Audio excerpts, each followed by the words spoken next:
जोहार दोस्तों। ममता बनर्जी ने राष्ट्रपति द्रौपदी मुर्मू को ऐसा क्यों कहा कि आप पॉलिटिक्स कर रही हैं? पॉलिटिक्स करना आपको आता है, हमारा पॉलिटिक्स करना नहीं आता है। शिवेंदु अधिकारी जो लीडर ऑफ अपोजिशन है बंगाल के, वो जाके एक ट्राइबल सोशल वर्कर से अचानक से क्यों मिलते हैं? 14 मार्च को क्या होने वाला है?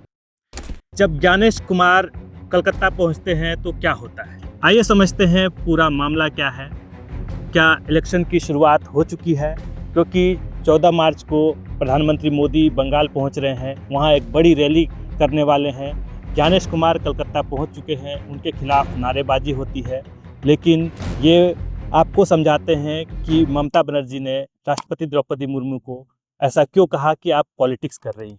मामला 7 मार्च का है, जब राष्ट्रपति द्रौपदी मुर्मू सिलीगुड़ी जाती है, जो कि बंगाल में है और ट्राइबल बेल्ट है। इसके बारे में भी हम लोग आगे समझाएंगे कि यहाँ की ट्राइबल पॉलिटिक्स क्या है, असल में चल क्या रहा है ट्राइबल पॉलिटिक्स। लेकिन पहले समझ लेते हैं कि हुआ क्या। 7 मार्च को विधाननगर जो एक एरिया पहले से वेन्यू डिसाइड रहता है, उस चीज़ को वहाँ की जो प्रशासन होती है, बंगाल की प्रशासन, वो उसको चेंज करके वहाँ से 14 किलोमीटर दूर गोसाइनपुर में उसको शिफ्ट कर देती है वेन्यू को। राष्ट्रपति मुर्मू को ये जायज़ नहीं लगता है, सही नहीं लगता है। वो पुराने अपने कार्यक्रम को अटेंड करने के बाद फिर पुराने वेन्यू में जाती है और ममता बनर्जी पर हमला बोलती है और कहती है कि ममता बनर्जी ऐसा क्यों कर रही है कि मुझे बंगाल घुसने नहीं देना चाहती है, और एक ट्राइबल के ऊपर अटैक बताती है। मैं भी बंगाल का ही बेटी हूँ।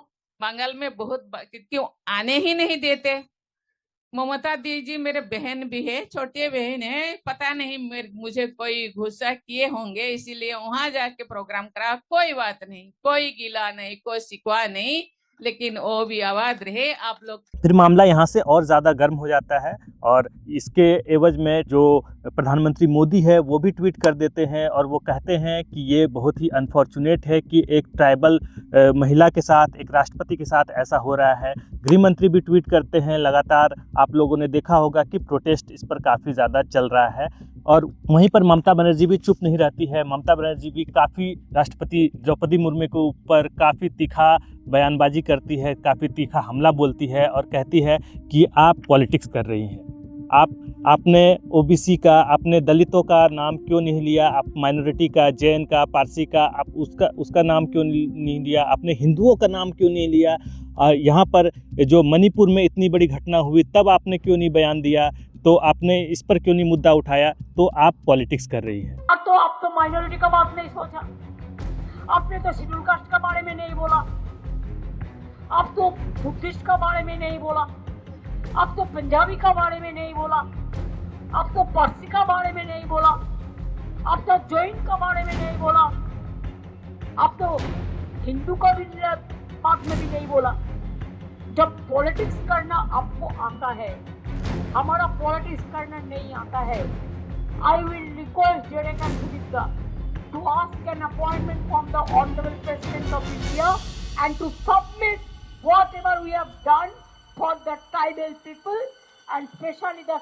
तो क्या एक राष्ट्रपति पॉलिटिक्स कर सकती है, इस पर हम लोग बात करेंगे। लेकिन इसके पीछे का मामला समझने की कोशिश करते हैं कि इसके पीछे क्या कारण है कि राष्ट्रपति द्रौपदी मुर्मू ने ऐसा बयान क्यों दिया। तो इसके पीछे की राजनीति और इसके पीछे का गणित समझने की कोशिश करते हैं कि असल में मामला क्या है।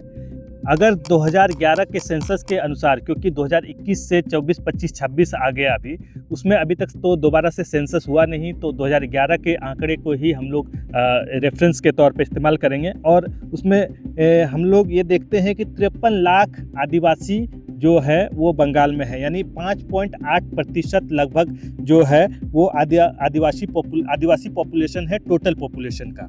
उसमें से जो आदिवासी, जो उसमें से कई आदिवासी है, उसमें संथाल जो कम्युनिटी है वो 50% लगभग है, यानी 25 लाख उनकी जनसंख्या है। उरांव जो कम्युनिटी है वो 6.4 लाख उनकी जनसंख्या है, यानी 12 से 14% है। भूमिज जो है 7% है। मुंडा जो है वो भी 7 से 8% और कोरा 3 से 4%। इसी तरीके से और भी कई ट्राइबल कम्युनिटी है, उनको टारगेट करने में बीजेपी लगी हुई है। और यहाँ पर बीजेपी एक इस तरीके से लिंक भी आप लगा सकते हैं कि किस तरीके की पॉलिटिक्स करने की कोशिश कर रही है प्रेसिडेंट जो है हमारी राष्ट्रपति उनके थ्रू, क्योंकि वो भी एक आदिवासी कम्युनिटी से आती है, संथाल कम्युनिटी, जिसके बारे में हमने आपको बताया कि वो टोटल जो जितनी ट्राइबल कम्युनिटी है उसका आधा हिस्सा संथाल कम्युनिटी है बंगाल में। अच्छा, किन किन जगहों पर जो आदिवासी कम्युनिटी है वो सबसे ज़्यादा है? जलपाईगुड़ी 7.5 लाख आदिवासी समुदाय है। दार्जिलिंग जहाँ पर ये घटना हुई है, दार्जिलिंग के हिस्से में, वहाँ 21 से 22%। इस चीज़ को आपको समझने की ज़रूरत है कि दार्जिलिंग के हिस्से में 21 से 22% जो है वो संथाल कम्युनिटी है। पुरुलिया में 18.45% है। पश्चिमी मेदिनीपुर में 15% ट्राइबल कम्युनिटी है।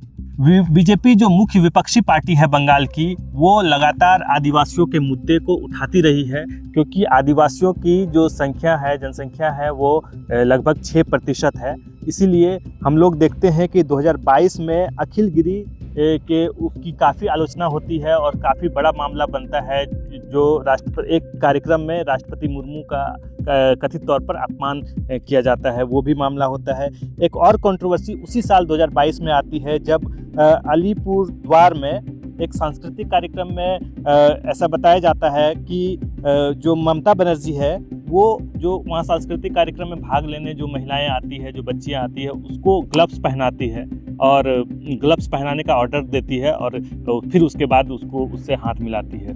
क्योंकि बीजेपी मुख्य विपक्षी पार्टी है और इसलिए वो इन सब मामलों को आदिवासियों और जो दलित कम्युनिटी है उनके अपमान से जोड़ती रही है। और ये मामला भी जो राष्ट्रपति द्रौपदी मुर्मू के साथ हुआ, वो भी मामला एक आदिवासी महिला है और जो राष्ट्रपति भी हैं, जो प्रथम नागरिक जो है हमारे देश की, उसके भी अपमान से जुड़ा हुआ मामला लग रहा है। तो बीजेपी की पॉलिटिक्स डायरेक्ट इस तरीके से है कि वो बंगाल में जो रूलिंग क्लास है, जो भद्रलोक है, उससे हट के वो जो अदर कम्युनिटी है, जो रूलिंग क्लास में नहीं है, जो दलित है, जो ट्राइबल है, जो बांग्लादेश से भाग के इस साइड बचने के लिए आए थे, उन सब कम्युनिटी को बीजेपी टारगेट कर रही है, उनको अपना वोट बैंक बनाना चाह रही है। लगातार वो तृणमूल कांग्रेस को वोट देती रही है, लेकिन अब इस साल बीजेपी टारगेट कर रही है कि इन सब कम्युनिटी को टारगेट करके इनसे वोट लिया जाए।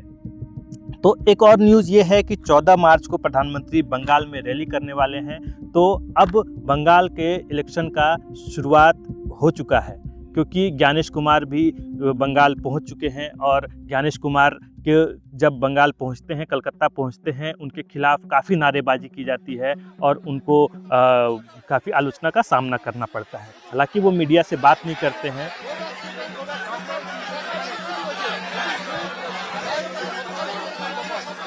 बंगाल के लीडर ऑफ अपोजिशन और बीजेपी के नेता शिवेंदु अधिकारी गजोल में जाकर, जो कि जहां पर ट्राइबल पॉपुलेशन बहुत ज़्यादा है, वहां जाकर वो एक ट्राइबल महिला है और पद्मश्री भी उनको मिल चुका है, सोशल वर्कर है कोमली सोरेन, उनसे जाकर मिलते हैं। कोमली सोरेन के बारे में आपको बता दूं कि उनका काफ़ी बाल विवाह के ऊपर और वो सोशल वर्कर है, बाल विवाह को रोकने के ऊपर और आदिवासी समुदाय के ऊपर उन्होंने काफ़ी काम किया है, उनको पद्मश्री भी मिला था। तो उनसे जाकर मिलते हैं और ट्राइबल, आप लोग तो समझ ही गए होंगे कि किस तरीके से बीजेपी चारों तरफ से ट्राइबल जो वोट है उसको टारगेट करने की कोशिश कर रहे हैं। मेरा सवाल ये है कि क्या बंगाल के चुनाव की शुरुआत हो चुकी है?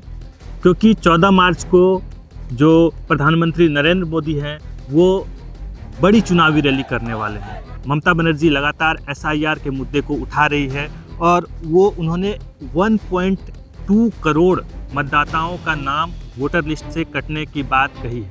वो कभी सुप्रीम कोर्ट पहुंच जाती है। May I explain you, sir? Give me time till tomorrow day afterwards, then I can get back. May I explain you, sir? Because in my view, Because I belong to that state. Sir, the problem is always our lawyers fight for the case and they're fighting from the beginning. We are also. But sir, when everything is finished, when we are not getting justice, when justice is crying behind the door, I quote Rabindranath Tagore.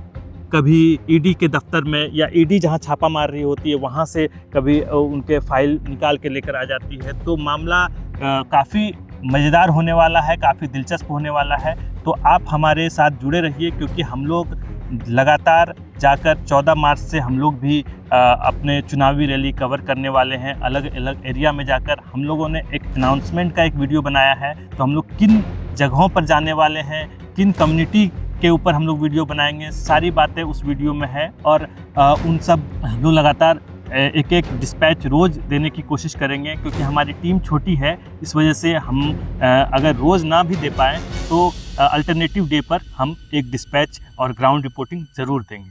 जोहार।